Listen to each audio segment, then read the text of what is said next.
Kisah ini adalah kisah seorang temanku yang pada saat itu ia merantau ke sebuah kota, tepatnya di kota Pekanbaru. Pada waktu itu, ia bekerja sebagai seorang sales di sebuah perusahaan MLM. Nah, pada suatu hari, ia bersama teman-temannya ditugaskan ke suatu daerah yang berada di wilayah luar kota Pekanbaru.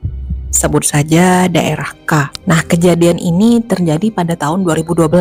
Nah, pada saat itu kondisi masih sangat kosong, jalanan masih sangat sepi, belum banyak perumahan. Akses menuju komplek perkantorannya saja itu tidak ada kendaraan umum yang lewat. Nah, singkat cerita, mereka memutuskan untuk memberhentikan mobil, apa saja mobil yang lewat, untuk memberikan mereka tumpangan ke daerah yang mereka tuju. Mereka pergi sekitar 8 orang. Mereka bersepakat untuk membagi kelompok mereka menjadi 2. Kelompok A sekitar 6 orang itu di area perkantoran, dan kelompok B 2 orang yaitu di area rumah sakit. Kebetulan temanku ini kebagian yang kelompok A, yaitu berenam bersama teman-temannya itu di area perkantoran. Tapi pada hari ketiga ia akhirnya dimintai tolong oleh temannya yang di kelompok B untuk membantunya di area rumah sakit. Alasan mereka karena di rumah sakit ini sepi sekali, dan supaya target mereka tercapai, akhirnya ia setuju untuk di rolling. Pada keesokan harinya, ia pun memulai tugas pertamanya di rumah sakit. Bersama salah satu temannya tadi, ia pergi menuju rumah sakit menumpang mobil pick up yang kebetulan akan melewati rumah sakit tersebut. Ketika sudah sampai di area parkir, ia mengajak temannya untuk sholat duha dulu sebelum melakukan tugas. Ketika sholat sudah selesai, mereka pun kemudian melanjutkan menyusuri rumah sakit tersebut. Satu persatu lorong rumah sakit mereka datangi untuk mencari peluang. Siapa tahu ada pegawai rumah sakit yang mau membeli produk mereka. Tapi malangnya, rumah sakit tersebut memang benar-benar sangat sepi. Tidak seperti rumah sakit pada umumnya yang selalu ramai, ada pengunjungnya, bahkan ada pasien yang ingin berobat. Ia dengan temannya sampai melihat ke beberapa bilik kamar untuk melihat apakah ada pasien di sana. Tapi kamarnya kosong. Singkat cerita, hingga sore pun tiba.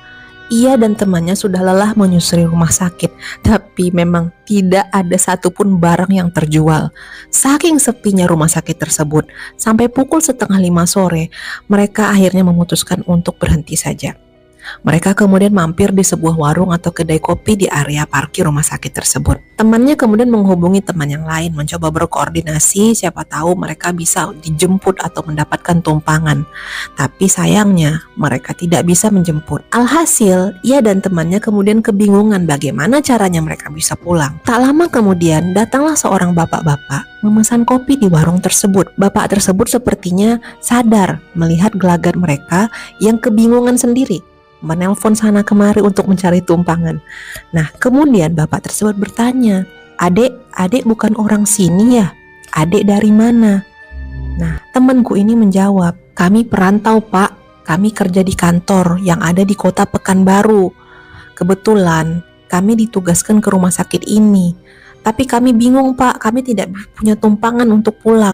Beruntungnya akhirnya bapak tersebut menawarkan temanku ini untuk ikut menumpang mobilnya. Pada saat sampai di tempat parkir, ternyata mobil bapak tersebut adalah sebuah ambulans. Ya, karena mereka tidak punya pilihan lain, meskipun jujur mereka sedikit agak merinding karena tidak biasa menumpang mobil ambulans. Mereka karena mikir supaya bisa pulang, akhirnya mereka ikut saja. Selama di perjalanan, agar suasana tidak terlalu hening, partner temanku ini akhirnya mengajak ngobrol si bapak supir. Sampai akhirnya pada pertanyaan, "Pak, kami menumpang seperti ini apa tidak merepotkan Bapak? Karena kan jauh jaraknya, Pak." Lalu si bapak menjawab, "Ah, nggak apa-apa, Dek. Sekalian saya mau cuci mobil. Ambulans ini tadi habis saya pakai. Tadi sebelum ke warung, saya baru saja mengangkut korban laka lantas. Jadi bagian belakang ambulans ini masih penuh darah korban, Dek." Mendengar jawaban si bapak, temanku dan partnernya saling menatap. Mereka merinding dan suasana menjadi sangat hening. Ada perasaan tidak nyaman yang mereka rasakan. Setelah sampai di kantor mereka pun mengucapkan terima kasih kepada si bapak yang sudah memberikan mereka tumpangan.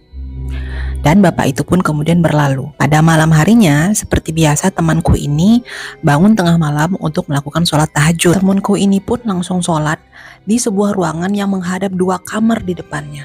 Di sebelah kirinya dapur, dan di sebelah kanannya adalah pintu samping yang terdapat 2 jendela pula di dekatnya, tanpa tirai. Ia pun memulai sholatnya. Ketika sholatnya sudah pada tahap rakaat hampir terakhir, ia seperti merasakan ada sesuatu yang tidak beres. Di ujung mata kanannya, ia seperti menangkap ada kejanggalan di luar jendela. Seperti ada sesuatu yang asing, namun ia belum terlalu jelas karena sholatnya juga belum selesai. Ia pun melanjutkan sholatnya hingga tahiyat akhir dan salam. Dan tanpa terduga, pada saat ia mengucapkan salam ke sebelah kanan, ia memalingkan mukanya dan melihat seperti ada pilar rumah yang biasanya hanya ada 2, seperti ada 3 pilar. Yang satunya bahkan lebih pendek tapi berwarna putih. Putihnya pun seperti putih kekusam-kusaman. Ia tidak sadar bahwa sebenarnya yang berwarna putih itu adalah sesosok makhluk. Sekejap kemudian ia pun menyadari bahwa makhluk tersebut adalah pocong. Ia tidak sanggup lagi menyempurnakan sholatnya, menoleh ke sebelah kiri mengucapkan salam, dan ia pun langsung kalut karena ia sangat takut pocong tersebut bisa-bisa muncul di sebelah kirinya. Sontak ia pun menarik sejadah dan ia berlari masuk ke kamar dan kembali tidur. Kejadian malam itu berlalu begitu saja. Lalu sekitar 7 tahun kemudian, yakni tahun 2019, di kotanya tempat ia tinggal, yaitu kota Bandung, pada suatu malam dia akan tidur di kamarnya. Posisi kamarnya pun menghadap jendela. Saat itu ia melihat dengan kedua mata kepalanya sendiri sosok pocong sangat terlihat jelas di dekatnya. Pocong tersebut menampakkan mukanya gosong, matanya merah, dan ia langsung ketakutan setengah mati lalu menutup dirinya dengan selimut saking ketakutannya hingga ia tertidur. Lalu 2 tahun kemudian, yaitu sekitar tahun 2021, temanku ini bercerita kepada kerabatnya perihal pengalamannya yang sudah melihat pocong beberapa tahun yang lalu. Ia berusaha meminta bantuan kepada temannya karena ia merasa ada yang tidak beres. Kebetulan temannya ini punya kemampuan untuk bisa melihat hal-hal gaib. Dan dari temannya, ia akhirnya mendapatkan jawaban bahwa sosok pocong yang selama ini ia lihat sebanyak 2 kali tersebut adalah sosok yang sama. Pada saat pertama kali ia berada di kota Pekanbaru, lalu sosok yang kedua yang menampakkan wajahnya dengan sangat jelas itu adalah sosok pocong yang sama. Kenapa pocong tersebut datang padanya? Temannya mengatakan bahwa sebenarnya sosok itu tertarik dengan dirinya dan mengikutinya hingga sekarang. Ia kaget tidak habis pikir bagaimana bisa sosok pocong itu mengikuti dirinya selama beberapa tahun. Lalu akhirnya ia berusaha meminta bantuan bagaimana ia bisa lepas dari sosok pocong tersebut.